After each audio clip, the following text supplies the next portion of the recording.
and welcome to the X22 Report. My name is Dave, and this is episode 348, and today's date is April 23rd, 2014, and the title of this episode is Police State Rising to Control the People During the Economic Collapse. And let's just take a look inside the United States of what's happening here. The government officials are continually calling patriots, the people of the United States, domestic terrorists. They're setting up First Amendment zones. And then we have local police departments, DHS, TSA, all using different types of technology to keep an eye on the people and to predict crimes. And we also have DHS purchasing millions upon millions of rounds of ammo. And they are continually doing this. They have not stopped. And what we see happening in the United States is the DHS right now is infiltrating all the local law enforcement agencies. They are giving them armored tanks. They are giving them weapons. They're giving them technology to spy on the American people. We're seeing a broader use of drones at this time. They are keeping them in the skies, spying on the people. All of this has been created to control and put down the American people when the economic collapse occurs. And we see this every single day. There are reports that are coming out, and each one of these reports builds on another to let us know DHS was not created to stop terrorists. TSA was not created to stop terrorists. They were created to fight off the American people, and this is why the government needed a law enforcement agency that had nothing to do with the military. They created DHS for this purpose. What we're also seeing is the Federal Reserve has their own private police force to protect the Federal Reserve. Now, the Federal Reserve is just a corporation, just like any other corporation. But, of course, it creates our money and puts us all into debt. So they need a police force. You know, when that time comes, when everything comes collapsing down, they don't want people barging in and going to the Fed and breaking in. So they have this police force, and they're hiring more and more people at this time. And of course, President Obama came out and said the Federal Reserve Police Force is just like any other police force in any type of city or town or anything like that. So right now, this is what we are seeing. We're seeing this huge buildup of a police state, and you can see from all the videos and all the reports, more and more police are coming down on the people. They're using aggressive tactics to push the people down. There was also a video of a high school team with a soccer team that won. They were running onto the field, and there was a police officer pushing and tripping the kids that were running down into the field. They are doing this to continually push the people down. We see this happen in states, in countries that have dictators, where the police go out, they push, they control, they push, they control, and they try to get everyone in line. And this is what we're seeing right now. These are the beginning stages of all this. They want to brainwash all Americans and all the people in the private Western Central Bank countries to believe that you need to be controlled, that everything that you do, you don't have the right to do it. And this is what we're seeing at this time. Now, let's get into the economic collapse news.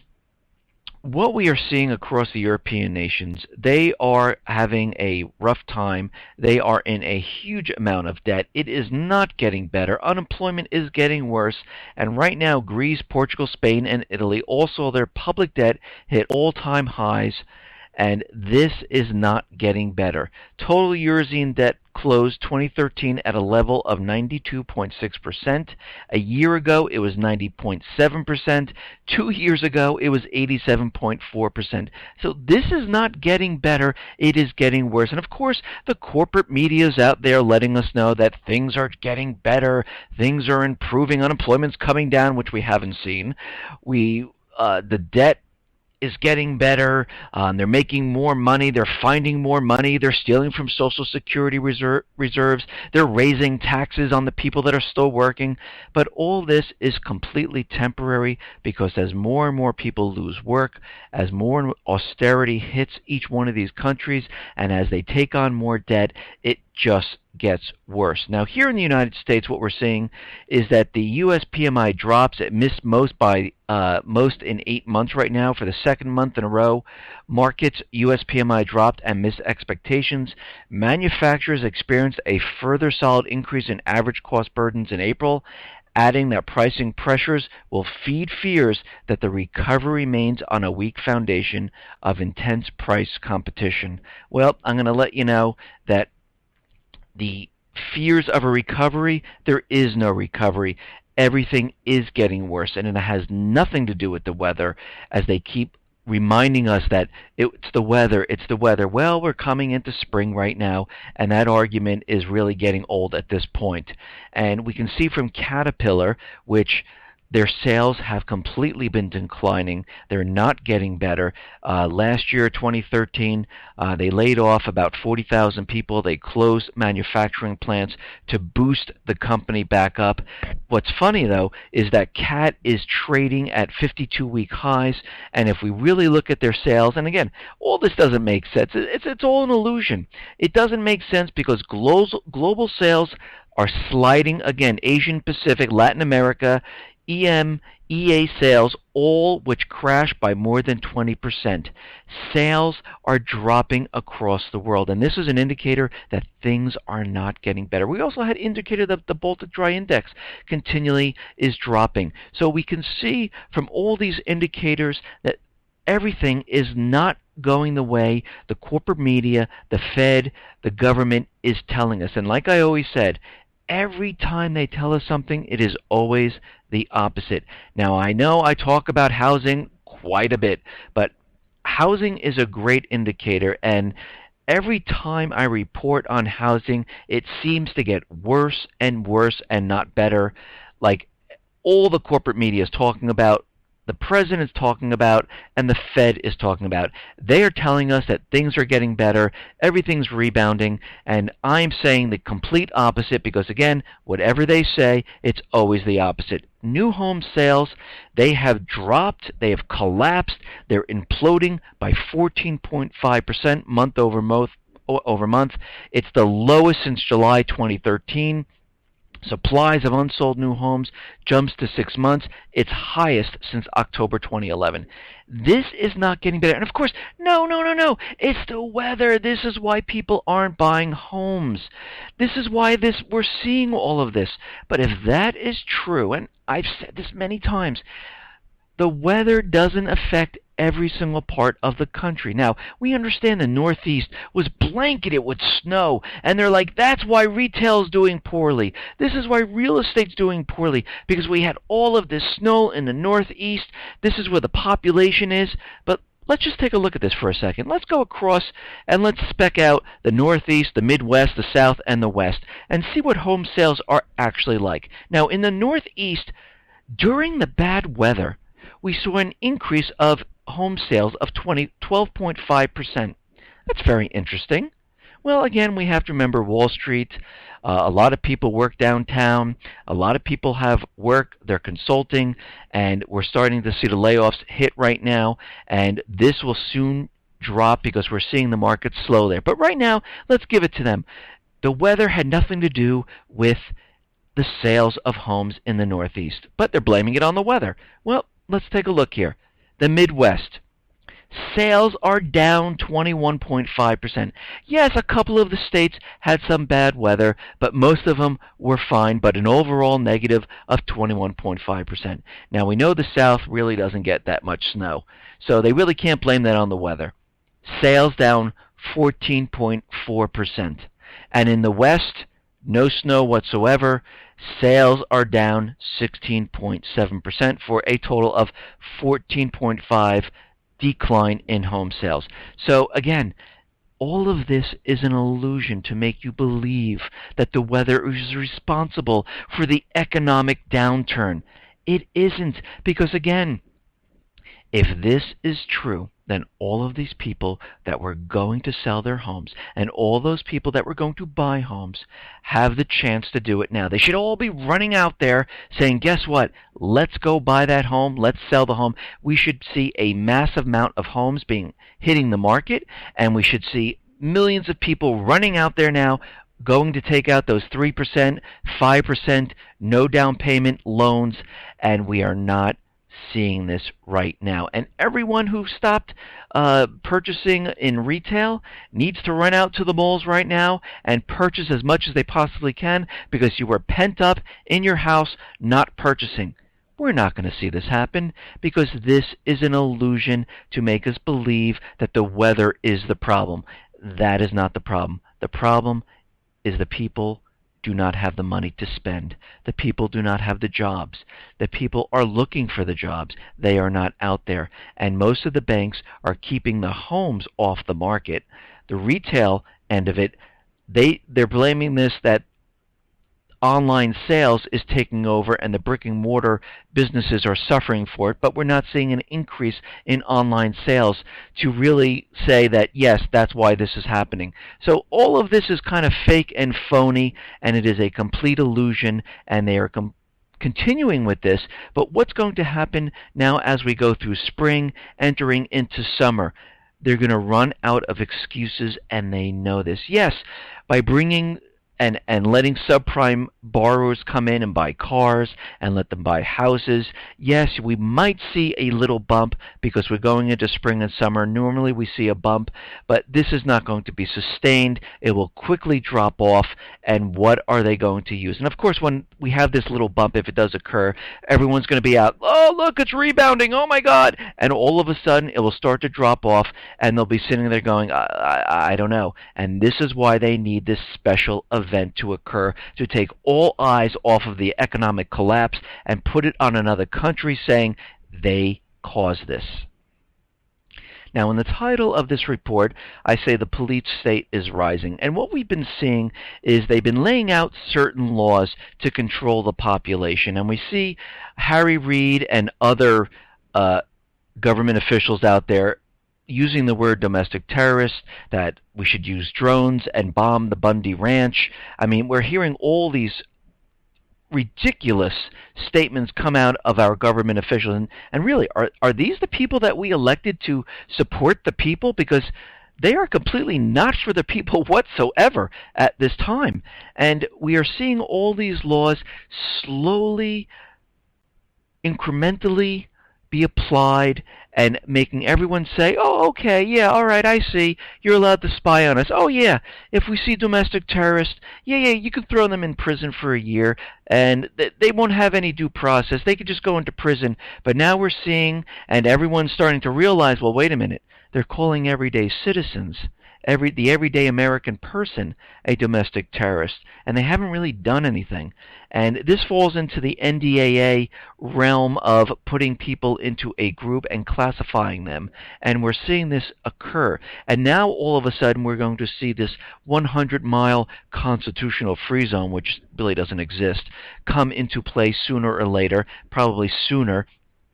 And we're seeing that more and more states want to comply, because they get funding, with this Real ID system, where everyone's licenses will be, their information will be transferred to a federal database. And of course, they're going to take your fingerprint, your iris scan, and your DNA information. They're also going to put an RFID chip in your license to keep track of you. And in this 100-mile constitutional free zone, because this is where the population is in the country, they will have checkpoints, and they will use the Real ID system to make sure you say who you are. They will look on their tracking grid map to make sure, yes, this is the person, we have your RFID identification number, and they will confirm it, and then you'll be allowed to proceed. And we have to remember, all this information will be transferred to Canada and to Mexico, according to the agreement for this. But right now, what DHS and TSA is doing is they're setting up a lot of this pre-crime systems. TSA is using it where they're asking questions of people, trying to figure out if they're terrorists by certain behavioral aspects and indicators that they're doing. And of course, there was a study out there saying that this absolutely shows that it doesn't work and it's waste of money. But TSA is going forward with it.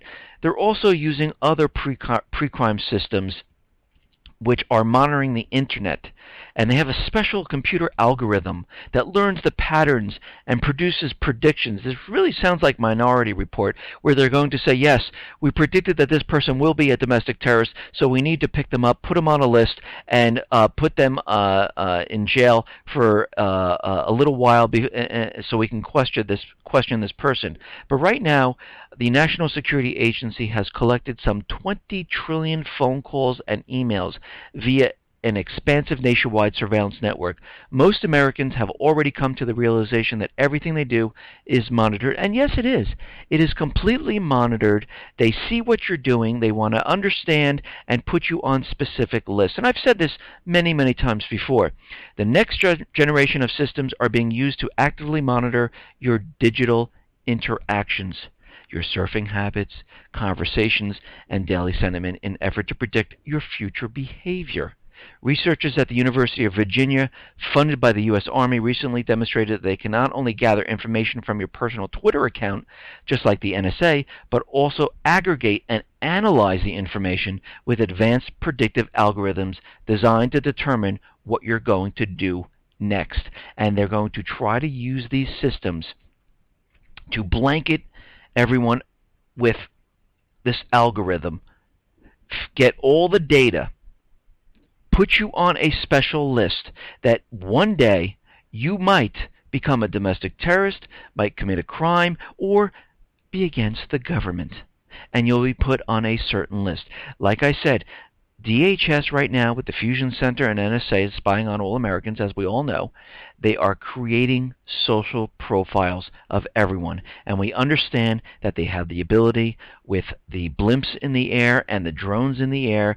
Cameras are affixed to these drones and blimps where they're able to use facial recognition and track people all over the place. They're also putting cameras all in the cities to make sure they can track everyone, and the database will track these individuals, and they'll try to predict who's going to be a problem and put them on a certain list. And this is what they're doing at this time, and these algorithms being used don't just look for obvious keyword phrases associated with criminal activity, like I'm going to kill you or meet me later, we'll give him a beatdown, but focus in on routine activities, geolocation, aggregate historical information to calculate the chance of a particular individual being involved in a crime at some point in the future. Who are you meeting with? Who are you speaking with? And all of this is this is all analyzed. It's put into the algorithm to see what type of chances you will have in becoming some type of domestic terrorist or committing some type of crime or speaking out against the government. Department of Homeland Security is asking local businesses to keep an eye out for terrorists, going so far as to provide retailers with a shopping list of possible items a terrorist might purchase, such as meals ready to eat, flashlights, and other products readily available at local surplus shops and camping stores. Now, they're going to track your purchases on the internet.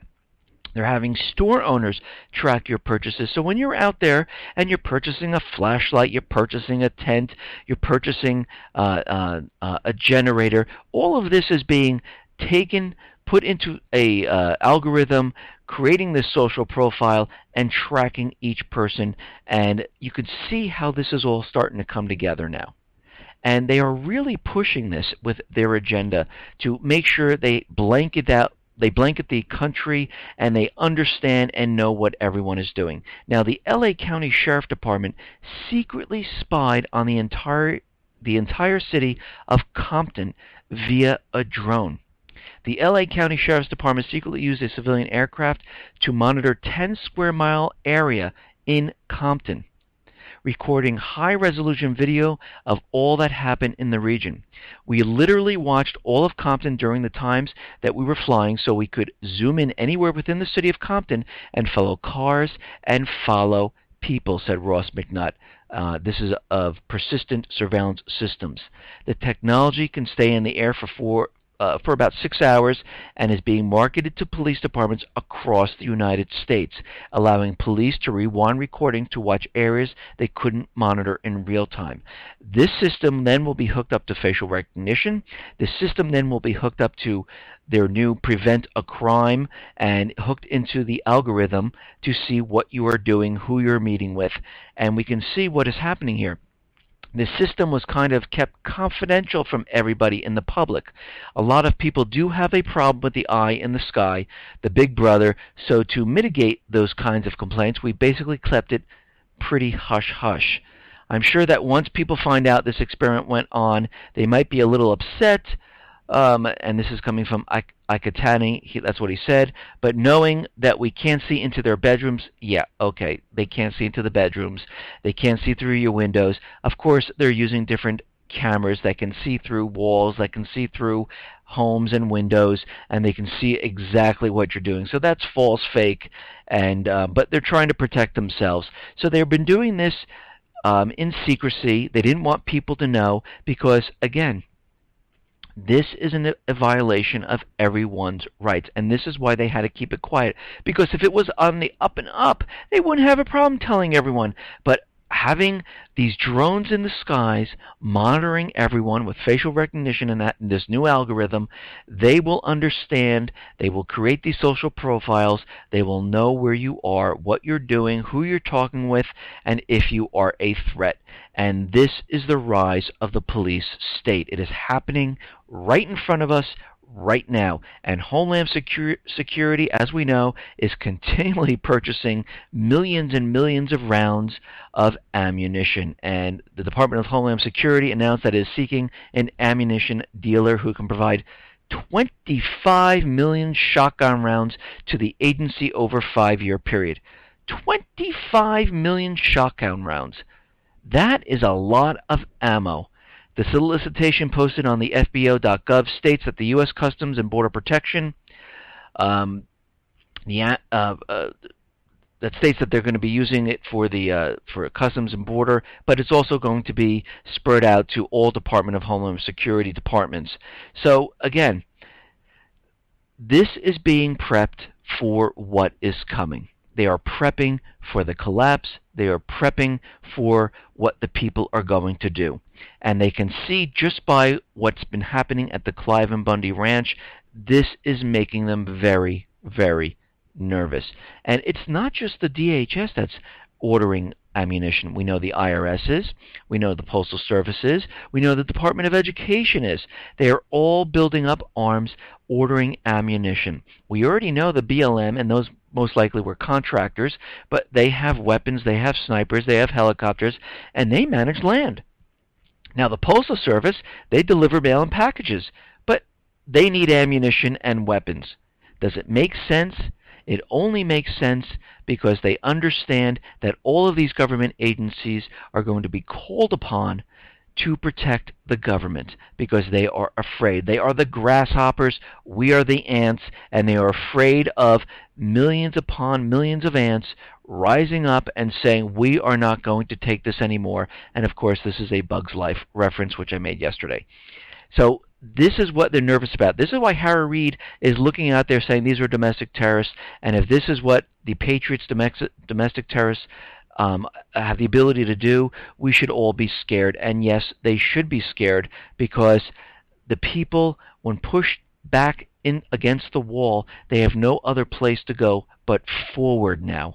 And this doesn't have to be through violence. We don't have to stoop to their level. We could do this very peacefully and say, you know what? We are not going with what you're saying anymore.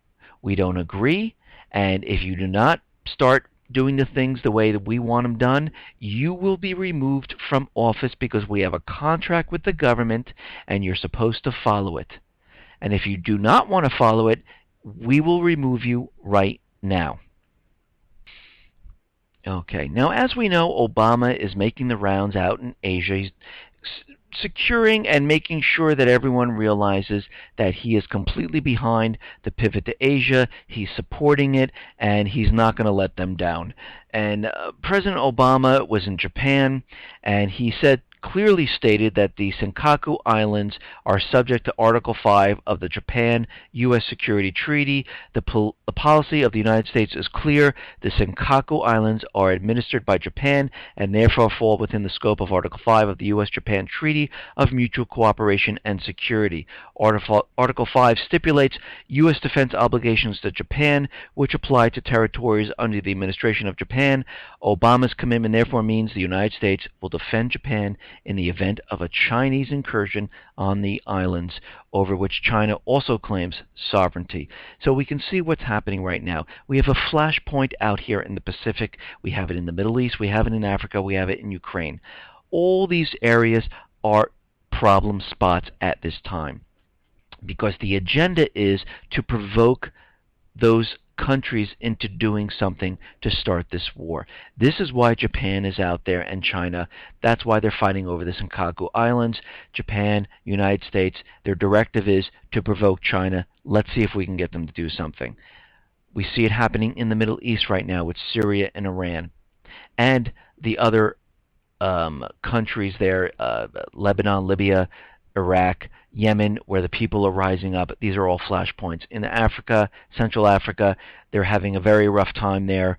The more UN forces are arriving. They're not really having any type of an effect down there. And the rebels, the people who want freedom from the central bankers, from the U.S. government, are fighting back, and they are trying to push because they want to keep this region, and they understand China is supporting the rebels and the people who are fighting against the United States government and the central bankers at this time. The same thing's happening in the Middle East. We have the private Western central bankers, U.S. government fighting against the people of these countries. Of course, they call them Al-Qaeda. They call them terrorists, and this is why they're using the drone strikes. We're seeing in Ukraine right now the same thing happening. And these areas are all flashpoints to start the war. Their agenda is one agenda only. Start the war at any cost, but make sure it looks like another country has started it. And this is what they're trying to push right now, and they're not going to stop. Now, we understand that in Ukraine, this whole takeover of Ukraine's government was a coup d'etat, and what's very interesting is that information has come out that Poland had a hand in the coup. Polish Foreign Minister, I'm going to try to pronounce his name here, Radoslaw Sikorski, invited 86 members of the right sector, allegedly in the context of a university exchange program. In reality, the guests were not students, and many were over 40 years old. Contrary to their official schedule, they did not go to the Warsaw University of Technology, but headed instead for the police training center in Poland. There, they received 4 weeks of intensive training in crowd management, person recognition and combat tactics, command skills, behavior in crisis situations, protection against gases used by police, erecting barricades, and especially shooting, including the handling of sniper rifles. The Polish Weekly refers to photographs attesting to the training, which shows the Ukrainians in Nazi uniforms alongside their Polish instructors in civilian clothing. To overthrow the government of its neighbor state, Poland resorted to Nazi activists in the same way that Turkey uses Al-Qaeda to overthrow Syrian government. So again, right out of the same playbook of the central bankers, U.S. government, and all the private Western central bank countries, we're seeing the same exact thing. They're using agent provocateurs, paid mercenaries, to go into a country and overthrow them. And they are paid, they are trained, and this is getting to be a common theme throughout the world at this time. Now, it looks like the IMF is agreeing to pay Russia with the $17 billion Ukraine loan to pay off what they owe on, I guess, the natural gas bill. And, of course, the IMF is out there saying, you know what, Ukraine isn't that bad off. We know they're in debt, but it looks like they might only have a mere 5% contraction this year. And I'm going to say that's going to be more like a 20% contraction in Ukraine at this time. They have no industry. They have no way paying off this debt. They're receiving more and more debt, and it's just going to get worse and worse for the people. Look at Greece, look at Cyprus, look at Italy, look at Portugal, look at Spain, look at France. It's not getting better. It's getting worse.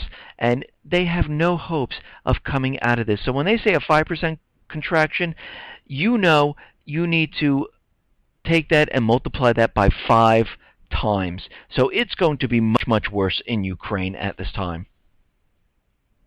Now, there are reports coming out that there are photos of American-made weapons in Ukraine. It's almost like the paid mercenaries in Syria shown on video having American-made weapons. Now, of course, during the rebel fighting in Syria, the U.S. government said, no, we have nothing to do with this.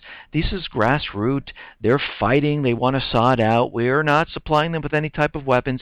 But, of course, all these weapons were coming in through back channels, through other countries that were handling all this for the CIA and the U.S. government, so it couldn't be tracked back to them.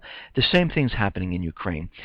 What is happening right now is during this time, we understand that they have the anti-terrorism force out there in full force trying to put down the people of the country, because now, of course, they're called terrorists. In the meantime, we have Blackwater and other paid mercenaries filtering into the country, and we have U.S. weapons being pushed into the country. And right now, storehouses with ammunition and weapons produced in the U.S. Were found in Ukraine and were shown on television several days ago, and Moscow would like an explanation for this, of why these weapons are in Ukraine at this time. Reports came out finding several hundred employees of the Greystone Private Military Organization who arrived in Ukraine from the U.S., and several reports came that foreigners were involved in some of these incidents regarding the anti-terrorism force going to all the different regions. And of course, the U.S. authorities say, we know nothing about Greystone. What's that? Blackwood? I've never heard of it.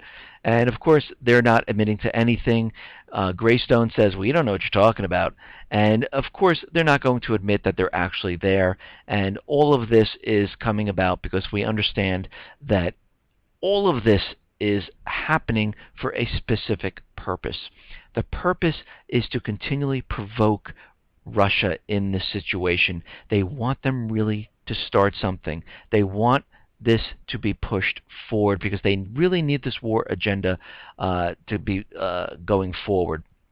And everyone out there saying, and I'm not for Russia or anything like that, I'm just looking at the entire situation. I look at the U.S. news, I look at the foreign news, I put it together, and I look at the middle part of it, and I see where the truth lies, and I try to tell everyone what I'm looking at. Now, yes, am I perfect? No. I might be wrong. I might be right.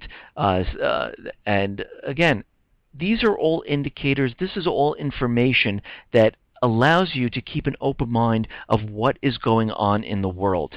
And every time we see these stories, and if we look back at my other report, I said, this de-escalation agreement was a distraction, and of course it was. And we have to look at the actions. I don't care what the people are saying. Look at the actions and what they've done many times in the past and put this to what they're doing right now. And we knew that this agreement would never have happened. It's impossible. They don't want to back down. They only know how to use force. That's it. The central bankers, U.S. government, have an agenda. And their agenda is to cover up this economic collapse. So anything that they do at this point is going to try to push this agenda forward. Just like they said during the removal of the chemical weapons in Syria. Is this all you wanted? Yes, this is all we wanted. Well, a year later, this is not all they want. They want Assad removed. That's the real agenda. The real agenda is to get into Syria, remove Assad, put in a puppet government, and put their natural resources on the U.S. dollar. The chemical weapons, that was just a false flag event to get to their goal. And when they were talking about this in the news, and we saw John Kerry, yes, that's all we need, we'll back down, but they haven't backed down. They've just been regrouping, replanning, figuring out how they can get into Syria, and this is what we are seeing right now. And of course, Russia is out there saying that Kiev must immediately de-escalate the East Ukraine crisis because they've pushed the anti-terrorism forces forward. They're not going to stop with that. As soon as Joe Biden left, they said, okay, anti-terrorism forces, you're out of the pause state. Let's go forward. And right now, the right sector is creating a Donbass battalion, death squads, to assist crackdown on federalists in East Ukraine. Remember those elite forces that they were going to come up with to push out into each one of the cities and regions to maintain control? I wonder if these are the paid mercenaries, Blackwater, Greystone troops that they're using with the newly acquired weapons. Leader of Ukraine's right sector ultra-right nationalist movement, Dmitry Yarosh, has announced plans to create a special battalion, Donbass. Yarosh, who is running for the Ukrainian presidency in May 25th polls, told reporters on Wednesday that right sector activists and trained fighters were ready to assist Ukrainian law enforcers in cracking down on federalization supporters. So what are we seeing here? The agenda is being pushed forward. All these people no longer have rights. Now, of course, if we go back in time here, these people who were taking over the government buildings, bombing the Ukraine government, the United States was out there saying they have the rights. They should have the right to control the government buildings. They should have the right to speak their mind. Now we have the people of Donetsk saying the same exact thing. We just want to have a referendum. We want to secede from the country. We should have the same rights. They will not let them do this, because this is not part of their agenda. They want the entire country. So now they're going to go around with these death squads, the elite forces, to help out and push down the people. I wouldn't even be surprised if we see some drones coming in, just like we see in the Middle East and in Yemen and Africa, to push back the terrorists and keep them from having a referendum, who want democracy, who want freedom, who do not want to be part of a puppet regime. And this is the same exact thing that we've been seeing on and on and on in all these areas. Now, in Libya, what has happened, the people, of course, they're calling them terrorists, Al-Qaeda, have taken control of a former U.S. Special Forces training near Tripoli. And this is where they were training all the Libyan government forces. The U.S. is down there helping them train. They got to keep the terrorists back. And they seem like they captured one of these bases and they've taken it over. And again, the people are rising up in the Middle East. We're seeing this happen in Iraq. We're seeing it happen in Libya. We're seeing it happen in Yemen. And this is why we're seeing the increased drone strikes that we are seeing, because as more and more people rise up, and this is spreading, and this is what the central bankers, U.S. government, are afraid of, because if these people actually take control of the countries and remove the central bank and do not use the dollar as the reserve currency to pay for the natural resources, other countries will look and say, oh, we don't have to use the dollar anymore? I'm not going to keep it in reserve.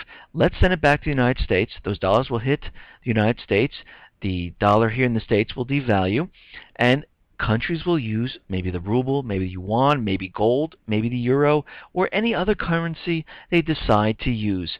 And this is what they're very afraid of, because if this happens, that means the valuation of the dollar continually drops, and we have a problem. We are heading toward a collapse situation if this is pushed forward. Now, there is a secret plan to censor the Internet. Now, we understand that President Obama turned over the Internet to the UN at this time, which allows them to control and filter traffic. They haven't done anything yet, but eventually they will. They might even put a tax on there to bring in revenue. And I discussed this in one of my other reports. But right now, with integrated in the Trans-Pacific Partnership, there is a plan to censor and to filter the internet, using the ISPs to act as internet police and to monitor the internet usage, censor content, and remove whole websites.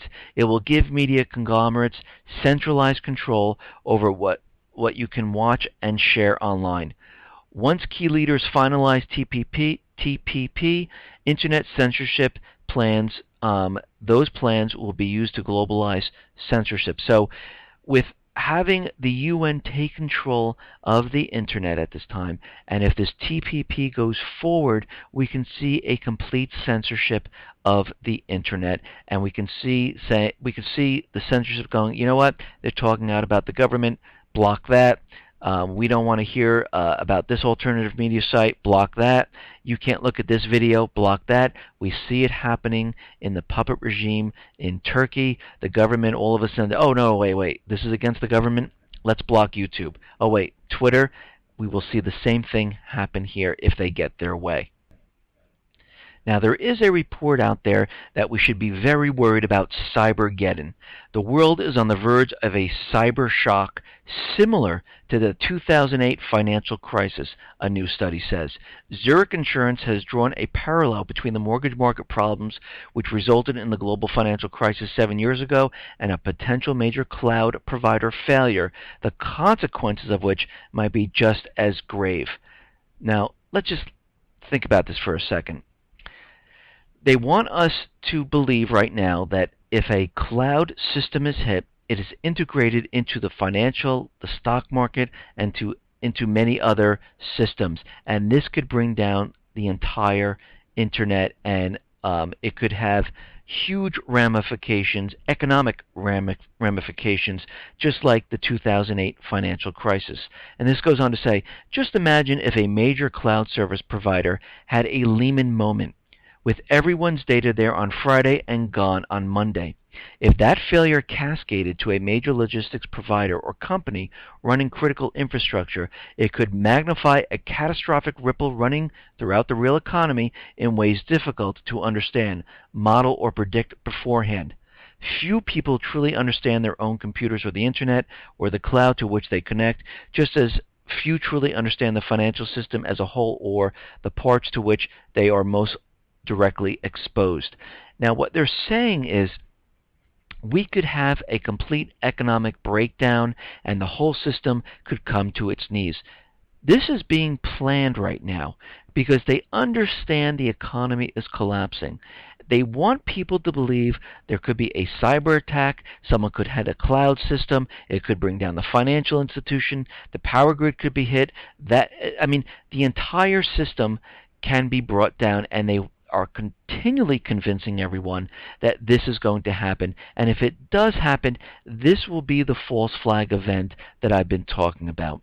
Because they understand the economy is collapsing. They understand it is not going to get better. Everyone is in deep, deep debt. Unemployment is going up. There is no way out of this right now except for war, and to blame this on another country. Yes, could they reset and wipe everyone's debt out and start over? But they're not going to do that. They're not going to do that whatsoever. Now, we understand that there was a chlorine chemical attack in Syria, and of course they're using this to push the propaganda that Syria is still using chemical weapons, maybe not the ones that they're unloading and removing, but they've come up with new chemical weapons that they'll be using on people. And now they're showing that one of the canisters that was used has belonged to the China arms manufacturer Norinco. So they're implicating China in this chemical attack along with what's happening in Syria. So again, I've always said this, all the players will always be the same. And it's very interesting that this is happening all at the same exact time now. The elections are coming up. We have the war. We have civil unrest and anti-terrorism groups in Ukraine fighting up in that area. We see more chemical attacks happening in Syria as they're unloading about 80 to 90% of the chemical weapons. The elections are coming up. I mean, all of this just seems too coincidental that all of this is just so happen to happen right now. It makes a little, like, it seems like it's very well planned that they're going to use this to push their agenda forward, because I don't believe in coincidences. This is normally planned, and all of a sudden the elections are coming up. We have two chemical attacks. China's implicated in this. The State Department's looking into it to make sure that it wasn't the rebels and it was Assad, and they're looking to find out and figure out how they should respond to this. They're putting it into our minds that he still has chemical weapons in the Alawite section and he has biological weapons. They're making us believe that there's Al-Qaeda running around the United States and lone wolf groups, and they're bomb makers, and Syria is the launching pad for terrorists. I mean, really, all of this put together lets us know that a false flag is coming. Listen, everyone, thanks a lot for listening. Be well, be safe, and especially be prepared. Thanks a lot.